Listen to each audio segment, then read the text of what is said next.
we'll straight away head towards the next session, the keynote address.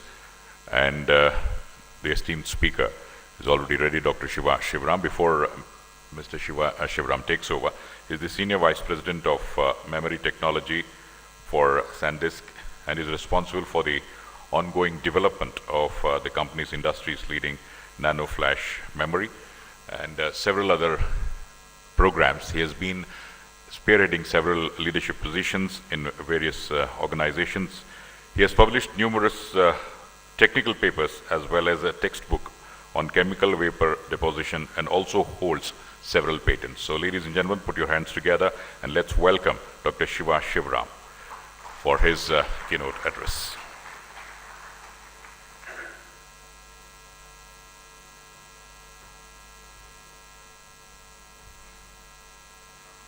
It's a privilege to be here among fellow industry professionals. It's an honor to see so many of you semiconductor and electronics colleagues. I have been coming into India in various capacities over the last 30 odd years, and it's always a pleasure to be with the group that we have all grown up with. Semiconductor and electronics professionals have been with us all three these days, and so I want to take you through a different journey. Here I want to talk about storage. The storage technologies, what's happening in the world, why it's important to you, why you should care about it, what are the big mega markets that are happening, that are being transformed by these technologies. And probably towards the end, I want to appeal to the inner scientist in you. I want to talk to you about electrons and atoms. When these electrons misbehave or throw a tantrum, what happens? What happens to your memories? What happens to your valued possessions that you store in your cell phones? What happens to them? And how do we take care of them over the long term? So there is a big transformation happening in this industry, and I want to spend a few minutes talking to you about them. And if I can figure how to make this work. There. So I'm from a big company, so I have to put these safe harbor statements before I do anything else. Talking about SanDisk, the company that I represent, it's a Fortune 500 company with revenues over $6 billion and profits, about 50% of them, $2.8 billion of it, with over 5,000 people. We have some good colleagues here in the audience with me, over 400 people in India. We are recruiting heavily. We are hiring very senior and technology people in the R&D and in sales organizations. Worldwide, vertically integrated player. 6 of the 7 top enterprise customers use this. You take any large tablet or mobile maker, they all use SanDisk. Very large, almost 5,000 strong patent portfolio. It's a very technology intensive company. When we look at this storage, 3 big markets that have always been revolutionizing our industry: mobile, computing, and consumer. In every one of these, the big revolution that's happening in mobile, the big revolutions that are happening in large data centers in computing, and the big demographic dividend that we were just talking about, the number of young people in India who are buying smartphones and tablets and music and photography, the consumer. In every one of these things, memory is a key enabler. So we get to see what's next in each one of these things. I want you to look at some of these numbers. Content. We are producing contents like never before. Gigabytes and zettabytes, and I'll talk to you about it in a second. Mobility, connectivity. In every one of these, the demand for flash memory is going exponentially. 28 gigabytes per device in 2015, 2016. Look at that first number, 40 zettabytes. For those of you who are sort of been in the business long time ago, when we started in early PCs, PC-80, IBM PC-80 came up, there used to be a 20 megabyte hard drive disk. In 2020, there is going to be 40 zettabytes. A zettabyte, for those of you who are not familiar with the terminology, is a megabyte, 1,000 of those is a gigabyte, 1,000 of that is a terabyte, then a petabyte, then an exabyte, and then a zettabyte. That's 40 billion terabytes of data that's being produced. That number just makes the hair on the back of your head stand straight. It's one of those numbers that you look at and say, who's creating this much data? What are we doing with this much data? How do we manipulate this data? Where are we going to store it? 40 billion terabyte drives of data. Terabyte used to be a big number, and we are talking about 40 billion of them. So how do we create this data? What do we do with this data? From now until 2020, and I'll read this slowly, the digital universe will double every 2 years.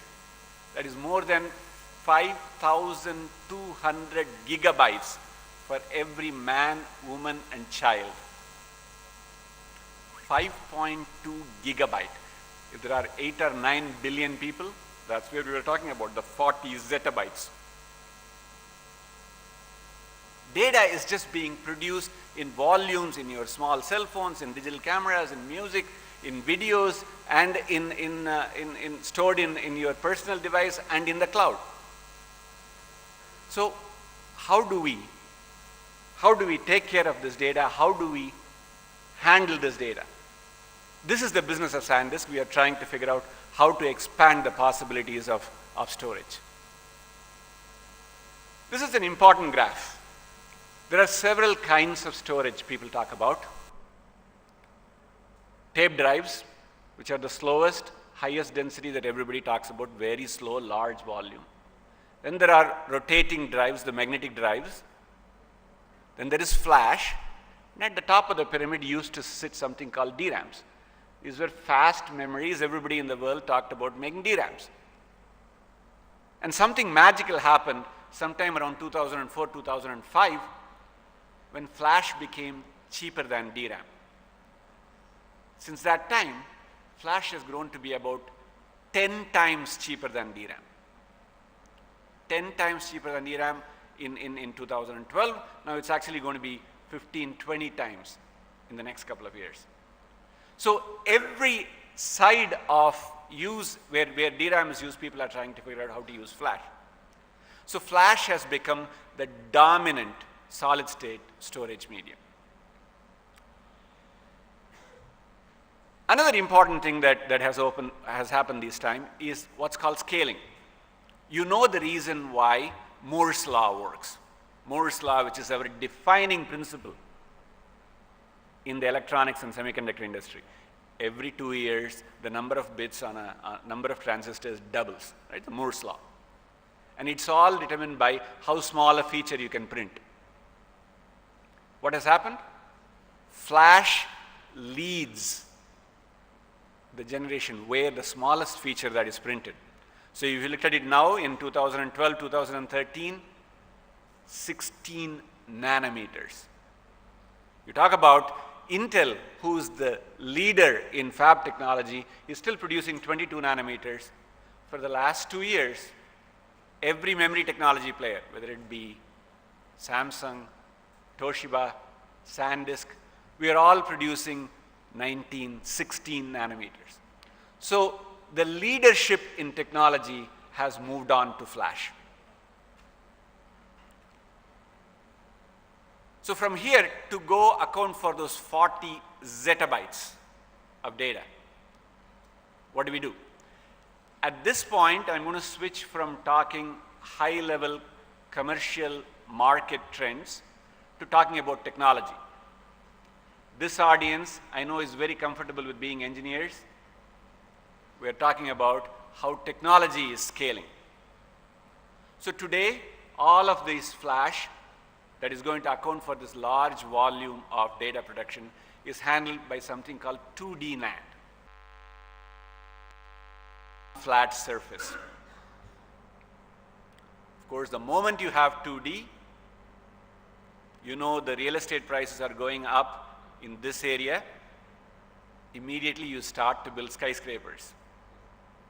So that 2D to 3D, by the way, the silicon real estate is one of the most expensive real estates in the world. About $3 billion an acre. An acre of silicon real estate costs $3 billion.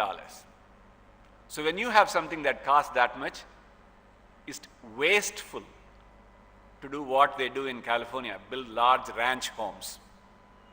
We have to build skyscrapers. And that's where the 3D technologies are coming up. And I'm going to tell you why we do it, what we do it, and what is the science behind it. Right? So the 2D NAND scaling, let's talk about it a little bit more. The standard 2D NAND, which we talked about, is taking a silicon wafer and printing finer and finer features. About 10 years ago, we started printing features that are smaller than the wavelength of the light with which we print. Much smaller than the wavelength of the light with which we print. Just think of that for a second. Now, we are a 10th, a 20th of that wavelength of that light. We are still pushing forward. What we call 1x to 1y to 1z, that we're going 19 to 16 to 14, smaller and smaller dimensions. It gets harder and harder to do it as you go along, as you would expect.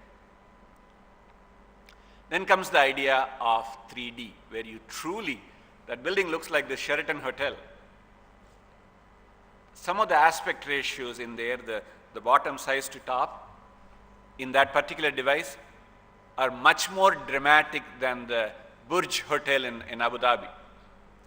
The actual height to width, if you scaled it to this height, it will be about 4 miles tall. That's the kind of architectures that are being developed to go from 2D to 3D.